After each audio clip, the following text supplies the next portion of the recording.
और इसी के साथ एक और बड़ी खबर बता रहा हूं, रूस यूक्रेन युद्ध का जो बातचीत से ही समाधान निकलेगा, ओनली नेगोशिएशंस। ये बाइडेन से मीटिंग के बाद नेटो चीफ का बयान है। युद्ध खत्म होने की भविष्यवाणी नहीं की जा सकती। शॉट्स दिखाएं प्लीज बाइडेन और उनकी मुलाकात के। लंबे संघर्ष के लिए तैयार रहना चाहिए, स्टोल्टनबर्ग ने कहा। युद्ध में रूस और यूक्रेन दोनों देशों को भारी नुकसान होगा, नेटो चीफ ने यह कहा। मैं चाहूंगा नेटो चीफ के शॉट्स, उनके जो बाइडेन से मुलाकात के शॉट्स है तो वो ज्यादा अच्छे होते हैं, लेकिन बहरहाल एक और बड़ी खबर यहां पर, इसका जरा मैं आपको ग्राफिकली रिप्रेजेंटेशन देना चाह रहा हूं। नेटो का अनुमान, टेबल पर समाधान।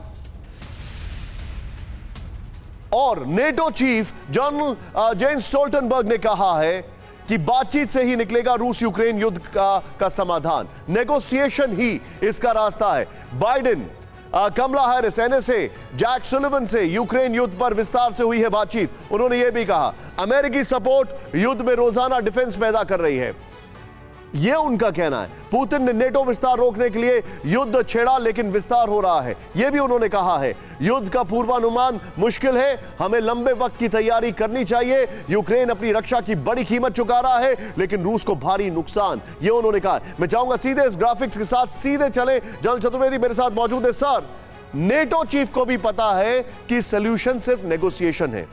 अमेरिका के जनरल मार्क मिले, जो जॉइंट चीफ ऑफ स्टाफ है, उनका यह कहना है कि सॉल्यूशन नेगोशिएशन है।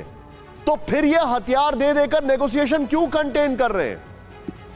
देखिए, यही एक डबल स्पीक जो वेस्टर्न वर्ल्ड और यूएस की है, वो शुरू से यही चल रही है। इसमें जो सबसे बड़ा ध्यान देने वाली बात वो ये है कि एक तरफ तो आप हाइमर्स दे रहे हो, MQ-1C ग्रे ईगल दे रहे हो, और दूसरा बातचीत की बात कर रहे हो। लेकिन नाउ मुझे क्या लग रहा है कि उनकी पोजीशन जो थोड़ी वीकन होने लगी है कि सिर्फ हथियार देने से और बैन लगाने से कुछ नहीं होगा, क्योंकि उन्होंने देखा रशिया की इकोनॉमी पे कोई बहुत ज्यादा फर्क नहीं पड़ रहा। ऑन द कॉन्ट्रेरी EU की इकोनॉमी पे फर्क पड़ रहा है। तो अब वो नेगोशिएशन की बात करने लगे हैं, और ये अच्छी बात है। जो सोल्यूशन निकलेगा सिर्फ नेगोशिएशन से निकलेगा। मेरे ख्याल में रशिया अगले 6 महीने के लिए तैयार है, और इसको अमेरिका भी जानता है और अब नेटो भी जानता है कि ये बात बनेगी नहीं। वो कह रहे लिथुआनिया ने लोगों ने मिलके एक ड्रोन का पैसा दे दिया। अरे उनसे लड़ाइयाँ थोड़ी लड़ी जाती हैं। और ये जो ध्यान देने वाली बात है कि यूक्रेन की इकोनॉमी को बिल्कुल चोक कर दिया गया है, जो साउथ से ब्लॉकेड करने के बाद वहां से ना कुछ जा पा रहा है ना कुछ आ पा रहा है, जिससे कि दुनिया को भी नुकसान हो रहा और सबसे ज्यादा यूक्रेन को नुकसान हो रहा है। You're absolutely right। लेकिन जो आपने ब्लॉकेड की बात की है सर, अब मैं एक खबर दिखाने जा रहा हूं। आइए जरा यहां पर जो हमारे पास इंफॉर्मेशन है उसको देखना जरूरी है। किस तरीके से रूस की पैसिफिक फ्लीट, अब रूस जो है वो नेवल एक्सरसाइज कर रहा है, और ये हमारे सामने एक बहुत बड़ा सवाल है। यहीं से राहुल ब्रेकिंग प्ले ऑन करें। रूस की पैसिफिक फ्लीट ने शुरू की जबरदस्त एक्सरसाइज। इस वक्त की बड़ी खबर, रूस की नेवल एक्सरसाइज में 40 वॉरशिप और 20 एयरक्राफ्ट ले रहे हैं हिस्सा। पैसिफिक ओशन में 10 जून तक चलेगी रूस की नेवल एक्सरसाइज। रूस की नेवल एक्सरसाइज की तस्वीरें सामने आई हैं, ये देखें आप।